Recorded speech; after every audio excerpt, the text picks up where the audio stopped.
যুক্তরাষ্ট্রে ভ্রমণে ভিসা পেতে বাংলাদেশিদের জন্য নতুন করে কড়াকড়ি নিয়ম চালু করেছে মার্কিন সরকার। বাংলাদেশ সহ বিশ্বে ৩৮টি দেশের নাগরিকদের জন্য ভিসা বন্ড নামে একটি নতুন ব্যবস্থা চালু করা হয়েছে, যার ফলে ভিসা আবেদনের সময় বড় অঙ্কের জামানত দিতে হতে পারে বলে ধরা হচ্ছে। মার্কিন পররাষ্ট্র দপ্তরের ভ্রমণ বিষয়ক ওয়েবসাইটে প্রকাশিত তথ্য অনুযায়ী মঙ্গলবার এই তালিকায় বাংলাদেশের নাম যুক্ত করা হয়েছে। বার্তা সংস্থা রয়টার্স জানায়, আগে আফ্রিকা, ল্যাটিন আমেরিকা এবং দক্ষিণ এশিয়ার কয়েকটি দেশ এই নিয়মের আওতায় থাকলেও এবার আরও দেশ যুক্ত করা হলো।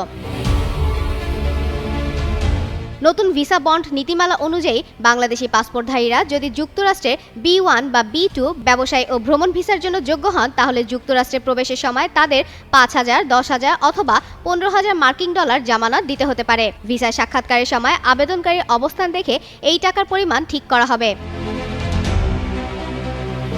মার্কিন পররাষ্ট্র দপ্তর জানিয়েছে, এই জামানত দিতে হবে মার্কিন ট্রেজারি বিভাগের অনলাইন পেমেন্ট প্ল্যাটফর্ম pay.gov এর মাধ্যমে। সর্বোচ্চ $১৫,০০০ জামানত ধার্য হলে বর্তমান ডলারের দরে বাংলাদেশি টাকায় এর পরিমাণ দাঁড়ায় প্রায় ১৮,৩৫,০০০ টাকা। এই ভিসা বন্ড ব্যবস্থা মূলত একটি পরীক্ষামূলক কর্মসূচি। যুক্তরাষ্ট্রে গিয়ে কেউ যেন ভিসা মেয়াদ শেষ হলেও থেকে না যান সে বিষয়ে নিশ্চিত করতেই এই নিয়ম চালু করা হয়েছে।